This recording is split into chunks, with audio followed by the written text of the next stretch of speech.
Welcome back to my channel. কেমন আছেন আপনারা?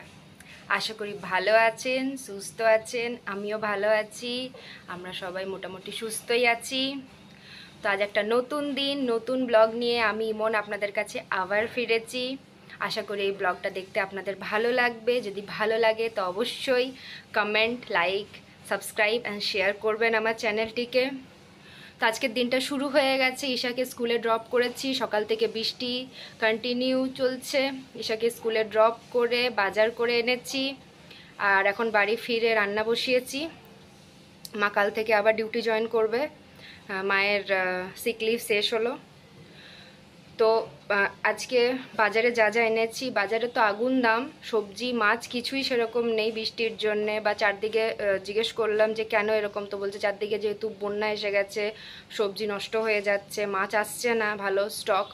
তো একটু ইলিশ মাছ নিয়ে এসেছি, আর ঈশার জন্য পেটি মাছ।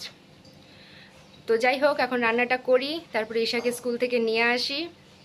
তো চলুন আজকের ব্লগটা এমনিভাবে কন্টিনিউ করা যাক। রান্নার মধ্যে সবার আগেই ঈশার ঝোলটা বানিয়ে ফেললাম। একটাই তো মাছের ঝোল, তাড়াতাড়ি হয়ে যাবে, আর ঝোল আবার ঈশার ভারী পছন্দ, তাই পেঁপে আলু দিয়ে ওর জন্য একটু পাতলা ঝোল করে দিয়েছি। আর আমাদের জন্য হয়েছে বেগুন দিয়ে সরষে ইলিশ। এই রেসিপিটা কিন্তু আমার মিনি ব্লগ রেসিপিতে আপলোড করে দিয়েছি, ভালো লাগলে দেখে লাইক, শেয়ার, কমেন্ট করে দেবেন।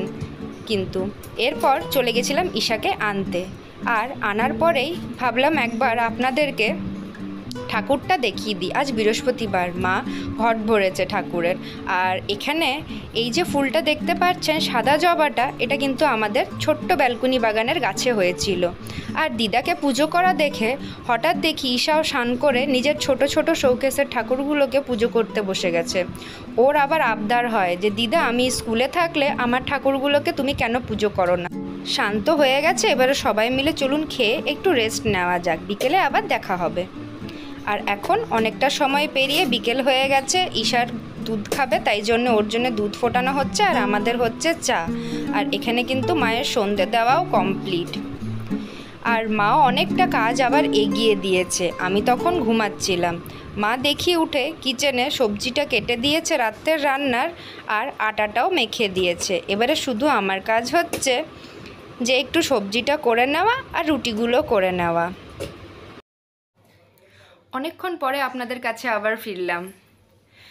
অ্যাকচুয়ালি কী হয়েছিল, ঈশাকে যখন আনতে যাই তখন আমি একটু ভিজে গেছিলাম, আর এসে পরে স্নান করে ঈশাকে খাওয়িয়ে নিজেরা একটু খেয়ে রেস্ট নিয়ে আবার আপনাদের কাছে বিকেলে ফিরলাম। তো আমি বিকেলের কিছু ক্লিপস অ্যাড করেছি, ভয়েস ওভার দিয়েছি।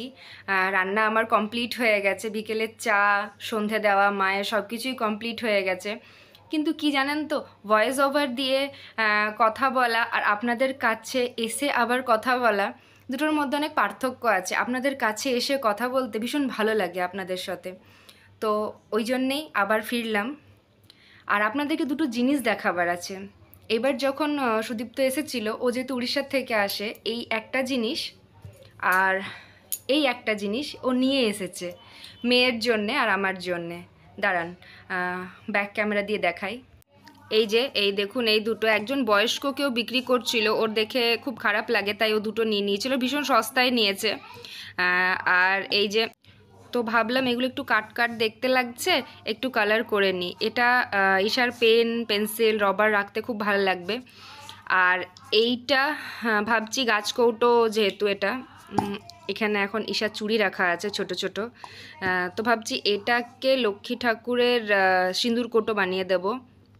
অ্যাকচুয়ালি আপনারা অলরেডি দেখেছেন ব্লগে যে আমাদের অনেক পুরনো একটা সিংহাসন আছে, মানে ঠাকুমার শাশুড়ি, মানে বড় ঠাম্মার আমলের সিংহাসন অ্যাকচুয়ালি ওটা।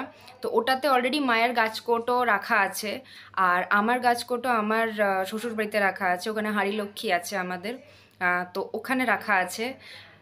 কিন্তু মাকে ভাই একবার বার্থডেতে, মানে মায়ের যে আগের বছরের বার্থডেটা ছিল, সেখানে মাকে ভাই একটা লক্ষ্মী গিফট করে, পেতলের লক্ষ্মী। তার কাছে ভাবছি এটা রেখে দেবো, তার ওখানে গাছকৌটো নেই, তো ভালোই হয়েছে এটাকে একটু কালার করে, মানে রেড আর হোয়াইটে একটু কালার করে রাখবো।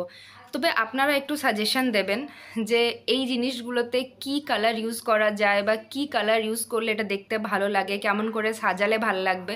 প্লিজ কমেন্টের মাধ্যমে একটু সাজেশন দেবেন, তাহলে আমারও ভালো লাগবে। আমি একদমই কালার বা ড্রয়িং পারি না করতে, একটু চেষ্টা করব, একটু চেষ্টা করার ইচ্ছে আছে। তো যাই হোক, চলুন বাকি যেইটুকু আছে রান্না করি, তারপরে খেয়ে দিয়ে আবার ঘুমাতে হবে। কাল সকাল থেকে আবার একই রুটিন, কালকে ফ্রাইডে, কালকে লাস্ট ঈশার স্কুল, আর কালকে আবার মায়ের জয়েনিংও আছে, তাই জন্যে আবার একটু তাড়াতাড়ি উঠতে হবে আমাকে। এতদিন মা বাড়িতে ছিল বলে ঈশার খাবার করা, ঈশার টিফিন, জল, ঈশাকে রেডি করা সব মাই করতো। 75% কাজ মা করতো। আমি আগে করেছি, কিন্তু এই 1 মাস মায়ের একদম হ্যাবিট হয়ে গেছিলো, তাই করেছি। আর এই যে ঈশা খেতে খেতে হঠাৎ মনে পড়লো যে তরকারি হচ্ছে, একটু তরকারি খাবো, তাই এখন বসে গেছে তরকারি নিয়ে। আর এই যে আমার এখানে রুটি হয়ে গেছে আর তরকারিও হয়ে গেছে। এবারে একটুখানি কিচেনটা ক্লিন করে নেব, তারপরে আপনাদের সঙ্গে একটা ফেস স্ক্রাব কাম প্যাক শেয়ার করব। এই যে এখানে আমি নিয়ে নিয়েছি মুসুরির ডাল, ছোটো দানার মুসুরির ডাল, যেটাকে আমি একটা শুকনো কাপড়ে খুব ভালো করে রাব করে নিচ্ছি, যাতে এটার মধ্যে যে ধুলোটা থাকে সেটা চলে যায়। তারপরে একটা মিক্সার জারে ওটাকে ভালো করে পাউডার ফর্ম করে নিয়ে আর একটা কৌটোতে, শুকনো কৌটোতে স্টোর করে নিলাম। আর আমার যেটুকু আজকে লাগবে সেটুকু আমি বার করে আর একটু দুধ দিয়ে ওটাকে মিশিয়ে নিলাম।